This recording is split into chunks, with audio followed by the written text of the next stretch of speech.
cómo me gusta la música de este programa. Siempre lo digo, me encanta. Bueno, aquí estamos. ¿Cómo les va? Hace rato que no los veía, ¿eh? Me fui, en realidad, mitad vacaciones, mitad trabajo. Y la verdad que hice un viaje muy lindo. Y obviamente me llegó el castigo, y el castigo es que el doctor Capulla está en sus vacaciones de invierno con toda su familia, pasándolo muy bien en Miami viendo amigos. Así que nosotros nos vamos a meter ya de lleno en el programa. ¿Se acuerda que hemos hablado con Guillermo Capulla varias veces del tema sarampión, de estas tendencias que habían en algunos lugares de no querer vacunar a los chicos y de las consecuencias que todo esto estaba trayendo? Bueno, nos desayunamos nuevamente en estos días con 2 casos, pero esta vez autóctonos de sarampión. Así que nosotros nos vamos a comunicar ahora con el doctor Carlos Camburian, que es presidente del Consejo de Administración del Hospital Garrahan. Y vamos a hacer una llamada telefónica. Esto me hace acordar de mis viejas épocas de noticiero o de la radio, ¿no? Hola, doctor Camburian, buenas tardes. ¿Cómo le va? Muchísimas gracias por habernos atendido. Hola, buenas tardes. No, gracias por llamarme. Bueno, recién estaba yo hablando estamos frente a una alerta. ¿Cuidado o podemos estar frente a un problema mucho más grave? ¿Qué es lo que saben hasta ahora del tema de los casos de estos 2 chiquitos? Bueno, lo importante sí es haber podido dar el alerta, ¿no? Porque eso nos va a evitar estar después en un problema mucho más grave. Así que hemos tenido nosotros 2 casos en la ciudad de Buenos Aires confirmados de sarampión, bebitos chiquititos de meses, y eso sin duda nos alertó. Y bueno, a partir de ahí, digamos, el Ministerio de Salud de la Nación ha empezado a tomar acciones respecto de, digamos, promoción primero del control de carnet de vacunación, porque esta es una enfermedad completamente prevenible por la vacuna, de modo que si uno logra establecer estrategias de prevención, la enfermedad va a estar controlada. Digamos, el alerta en esto es que hacía mucho tiempo que no teníamos enfermedad y que, bueno, estos 2 casos, por supuesto que pararon las antenas, ¿no? Doctor, estos 2 chiquitos no habían sido vacunados. ¿Hablaron con los papás? ¿Por qué no habían sido vacunados? ¿Qué fue lo que pasó? Sí, no, estos chiquitos tenían el carnet incompleto, pero más allá de eso es porque, digamos, la edad tampoco les permitía tener el carnet completo. Ustedes saben que la vacuna de sarampión se da al año de vida y a los 6 años de vida, por lo tanto, naturalmente, estos chicos no tenían su carnet completo, y las evidencias aparentemente sugieren que esta es una cepa que vino, digamos, desde el exterior, si no entiendo mal, desde Venezuela, y esto trajo que estos chicos puedan contagiarse, ¿no? Pero, vuelvo a decir, la cobertura era incompleta, digamos, naturalmente. ¿Doctor? Sí, escucho perfectamente. Perdón. Me quedé pensando con esto que usted decía, que probablemente haya sido una cepa original de Venezuela, ¿no? ¿Qué hacen los países frente a un caso como el de Venezuela, donde comenzamos a escuchar que hay casos de polio, y corríjame si esto no es cierto, y con casos como sarampión, que en realidad era una enfermedad que estaba prácticamente erradicada desde el año 2000? Claro, por eso digo que es tan importante en estos casos de enfermedades prevenibles, como polio, como sarampión, que simplemente se previenen con vacunas. Entonces, aquellos países que no tienen estrategias masivas de vacunación o de información a la población, o carnet de vacunas completos como los que tenemos nosotros, sin dudas estos brotes de enfermedad aparecen. Y eso puede diseminarse y afectar a chicos que aún no están vacunados en cualquier parte del mundo. Así que hay países que todavía no tienen un desarrollo completo en sus carnets de vacunas ni en el control, digamos, de la vacunación, y así es como aparecen este tipo de casos o este tipo de brotes. La verdad es que nosotros tenemos, insisto, un carnet muy completo de vacunación y una cobertura bastante amplia de la vacunación. Sí, ya lo creo. Bueno, ¿han habido algún otro caso? ¿Tienen alguna información de algún otro caso en algún otro lugar del país? No, hasta el momento no, fueron estos 2 casos confirmados. siempre hay, digamos, sospechas, por supuesto por sintomatología, pero estas sospechas fueron siendo descartadas a través de los estudios serológicos. Así que hasta el momento no, la situación está muy controlada. Lo que sí es muy importante es reforzar, y en esto ustedes nos ayudan mucho, en revisar los carnets de vacunas junto al pediatra de cabecera para cumplir con las vacunas obligatorias. En su experiencia, ¿la gente está cumpliendo con eso o hay fallas? Bueno, hay todavía algunas familias que no comulgan mucho con la vacunación, pero son las menos. La verdad es que la gran mayoría de la población cumple con el carnet de vacunas, y todos los pediatras recomendamos la vacunación. Así que nosotros estamos en una buena situación. Siempre vamos a poder estar mejor y por eso reforzamos esto todo el tiempo. Y esta vacuna, el sarampión, por ejemplo, es una vacuna que se da, por ejemplo, al ingreso escolar a los 6 años. Y eso está bueno porque uno puede lograr un control mucho más firme, ¿no? Todos los chicos que van al colegio van a tener que tener el carnet completo, y como con medida de control es muy buena. Muy bien, doctor Camburian, muchísimas gracias por este ratito que nos ha dado para llamar un poco la atención sobre estos, ¿no? No, gracias a ustedes. Muy bien, nos vamos a la primera pausita aquí en Intelexis. Enseguida volvemos y vamos a estar hablando del trastorno por déficit de atención, algo que está muy en boga, que hay que prestarle atención, valga la redundancia, pero que se puede controlar absolutamente.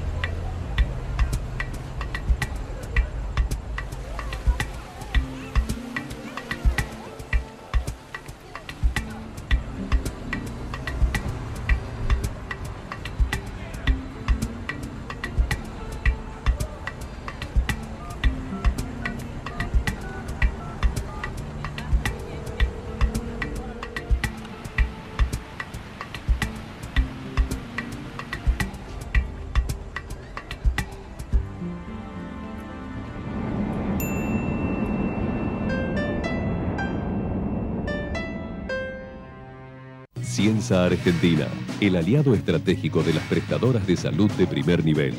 Excelencia en distribución, venta y gerenciamiento de medicamentos para tratamientos oncológicos, HIV, trasplantes y terapias especiales en general. Garantía de trazabilidad farmacéutica con certificación ISO 9001-2000. Ciensa Argentina, la salud es nuestro compromiso. Mi secreto para tener pestañas más largas y cejas con más volumen es Ecogear. Ecogear contiene extractos naturales, es hipoalergénico y sin parabenos. Con el rostro limpio y sin maquillaje es muy fácil de aplicar. Usa Ecogear día tras día y en pocas semanas vas a notar los cambios. La revolución en cejas y pestañas llegó con Ecogear. Ecogear, naturalmente bella. Probalo vos también. Hace más de 30 años trabajamos e invertimos para equipar y modernizar las instalaciones de nuestros centros de salud, para que todos los trabajadores hoteleros y gastronómicos del país puedan acceder a la más completa cobertura médica. Padre primerizo, ¿no? ¿Y qué fue? ¿Nena o nene? Oxudra, la misma pasión de ayer, el mismo compromiso hoy. Innovación permanente. Vago. Ética al servicio de la salud. SAME Provincia ya está cuidando a 8 millones de bonaerenses y seguimos trabajando para llegar a todos. Si querés saber más, ingresa en gba.gov.ar/salud. Buenos Aires Provincia. Entre todos, podemos más. ¿Conocés los planes de salud de Andar, la obra social de los viajantes vendedores? Planes para empleados en relación de dependencia, monotributistas y particulares. Solicita un asesor comercial al 0810-345-0184.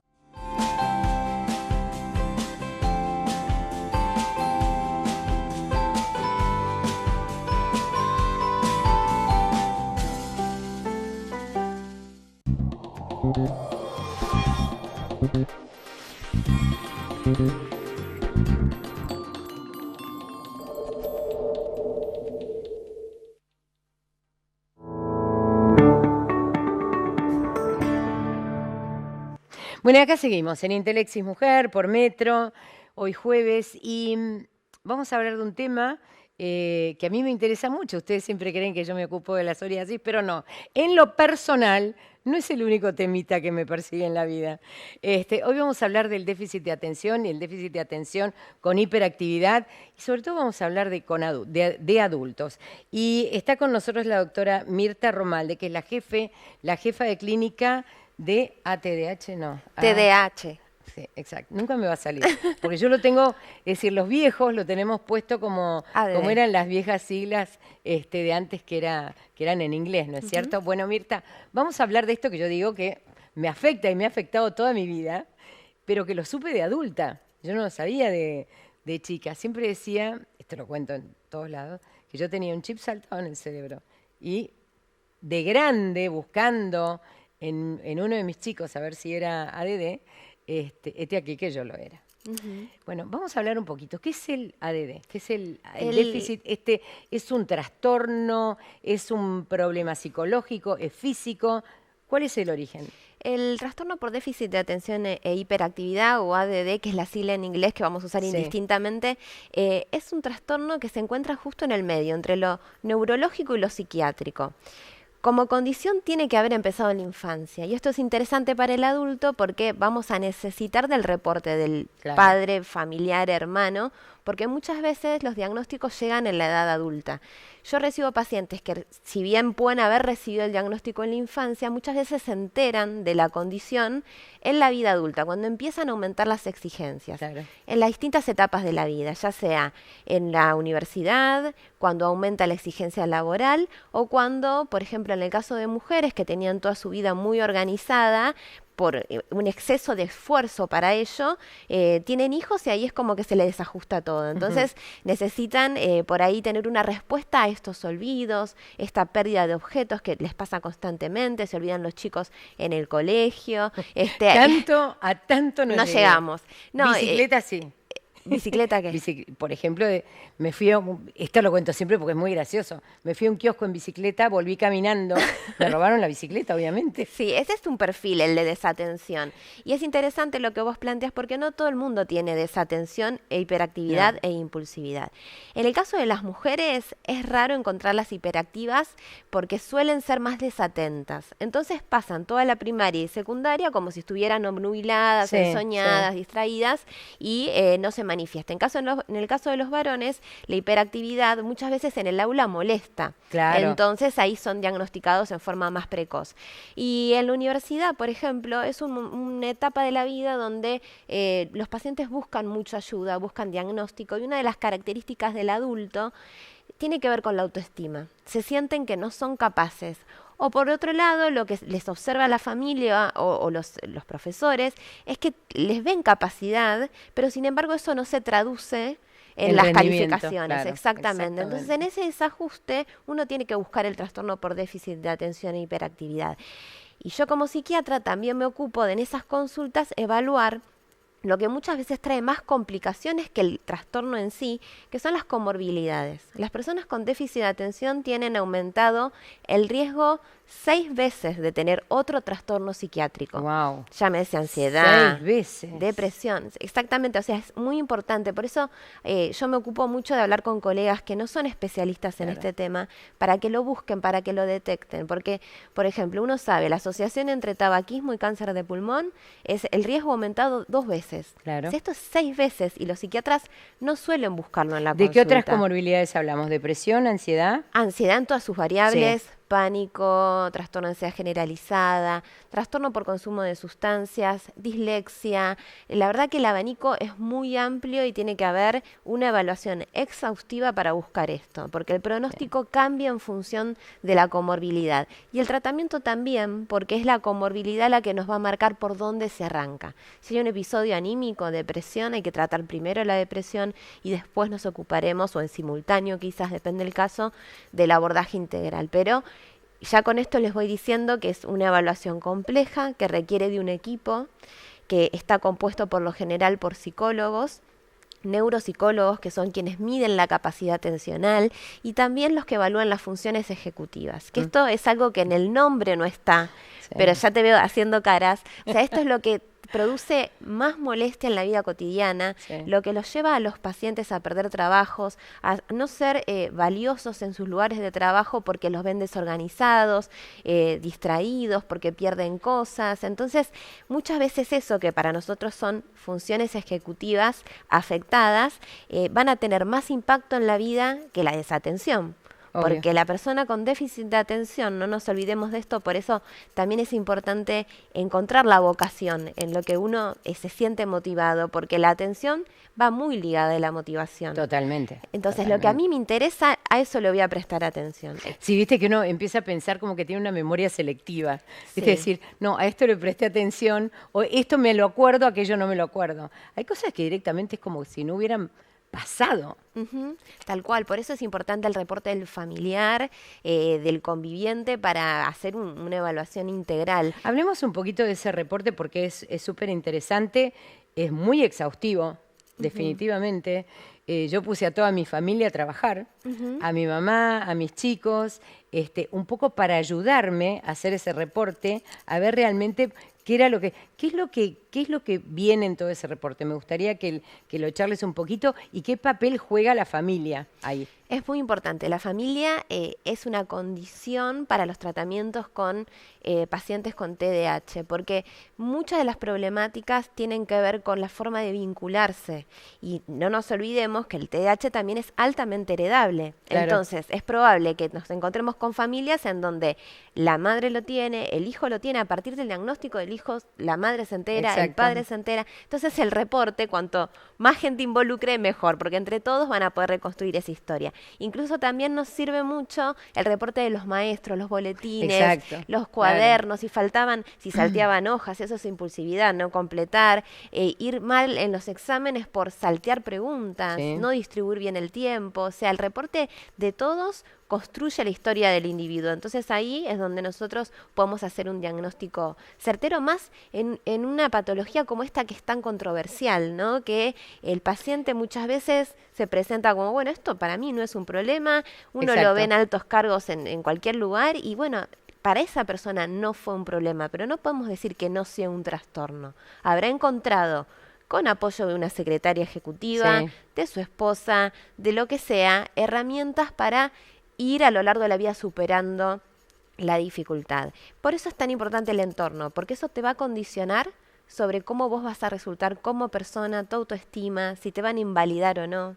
En el vínculo de pareja es importantísimo. Muchas mujeres son invalidadas por tener estas dificultades y no te olvides que si uno no ejercita, así como ejercitamos el cuerpo, necesitamos ejercitar la mente. Si nos invalidan nos vamos cerrando y entonces el déficit es aún mayor. Hay que estar continuamente estimulando esta función. O sea que el déficit puede aumentar. Aumenta ante determinadas condiciones. Las comorbilidades psiquiátricas, por ejemplo, hacen disminuir la performance de la persona y también aumentan las dificultades con la edad. Claro. ¿Por qué? Porque envejecemos. Y así como envejece el cuerpo, envejece también el cerebro. Y si uno no está preparado para el envejecimiento, ahí empezamos a ver más fallas. Un cerebro protegido es el cerebro de una persona que se ocupa de estimular continuamente su atención, su memoria. ¿Cómo se hace eso? Es decir, yo iba a ir un poquito al que tenía que ver con los tratamientos. Si los tratamientos eran, me tomo una pastilla o me tomo la pastilla y voy al psicólogo y hago un montón de ejercicios que tengo que aprender a hacer, o las dos cosas o una de ellas. Es complejo porque va a depender de cada persona, pero sí siempre va a ser interdisciplinario. La pastilla se reserva para determinados casos. Muchas veces se utiliza en pacientes que tienen dificultades académicas y necesitan rendir en determinado momento para poder aprobar, se encuentran al borde quizás de ser expulsados de escuelas, te hablo en la infancia por el tema de conducta. Uno lo reserva para casos muy particulares.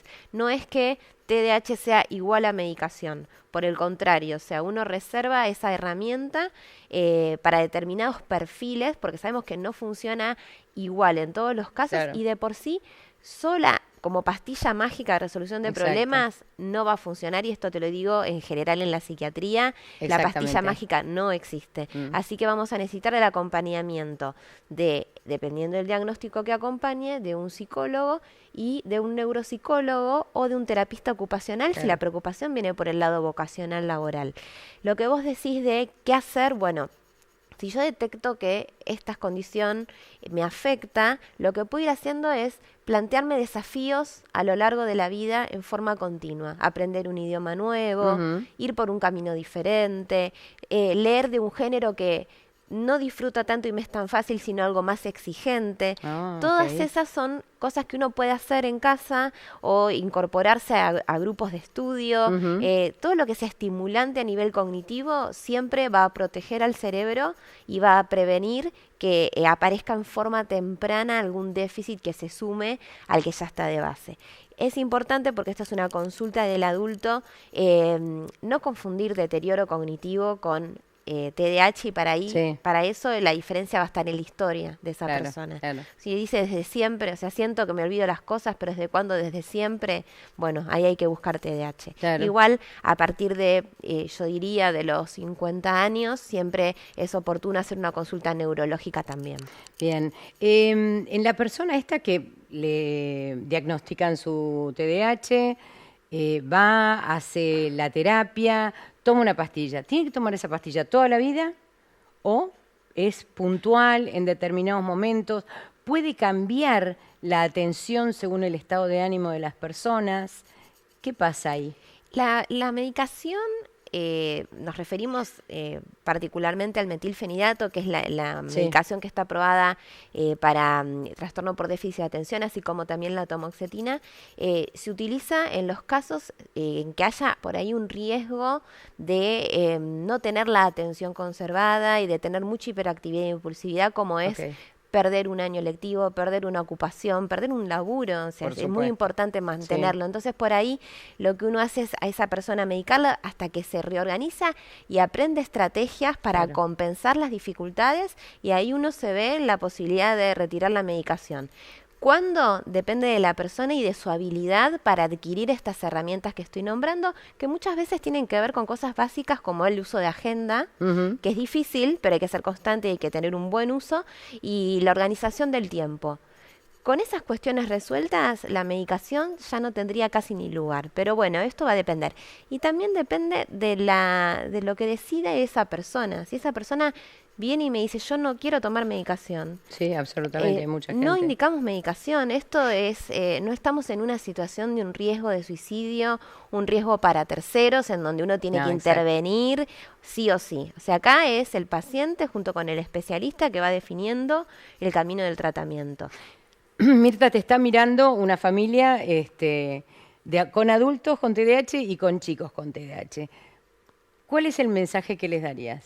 Les diría que este trastorno es un problema del que hay que ocuparse porque no desaparece, que cuanto antes se reciba el diagnóstico, esto menos va a costar a esa familia a nivel emocional, y seguramente van a estar protegidos de todas estas complicaciones que se agregan cuando la persona no sabe qué es lo que padece. Estas dificultades en autoestima, estos malos resultados.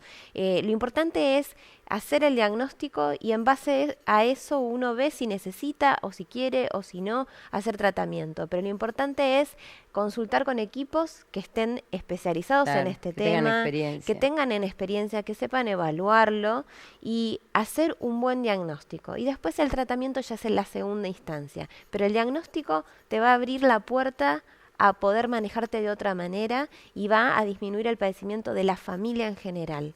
Así que bueno, verá quién viene primero. Eso ya después te lo dejo a cada familia, pero si es por el lado de los adultos, cuando a veces el adolescente no quiere asistir, está perfecto igual, arrancamos por los padres, hacemos psicoeducación con los padres y después en algún momento podemos hacer que la persona con TDAH adolescente, que a veces son oposicionistas, son rebeldes, vengan una vez que la familia tenga las herramientas para poder empezar a hablar de esto en casa.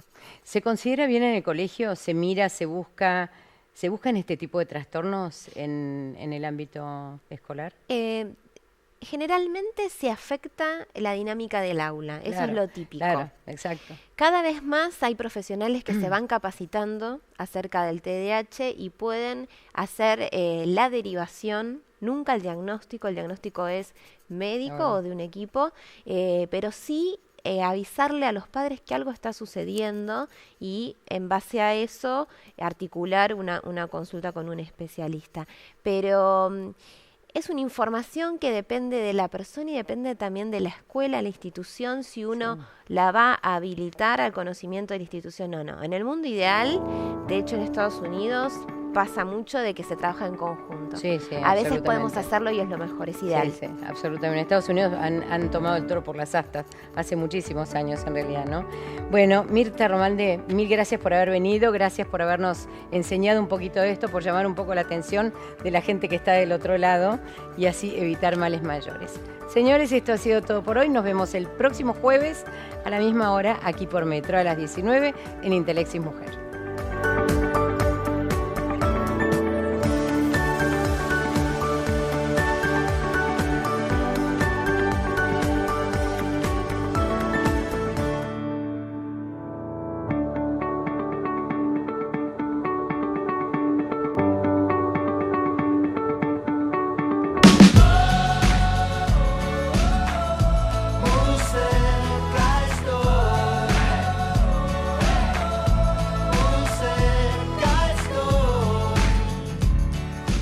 Medife me cuida.